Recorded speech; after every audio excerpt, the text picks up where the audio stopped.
hem kerki yoluna, fil bir ilinin koynuna, sol yolun sağı soluna, mikan tuton kötü huy, sol yolun sağı soluna, mikan tuton kötü huy.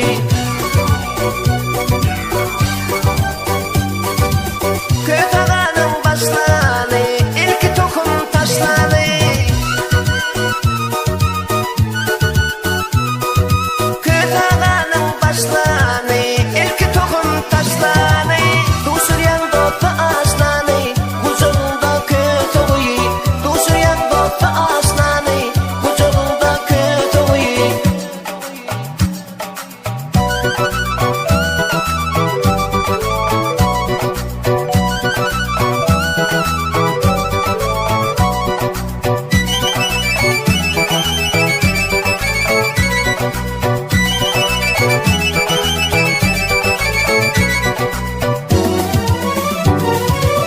Öten geçen mihman bolur, ne kıymattan lezzet alır. Palta verip bir yol asalar, her mihman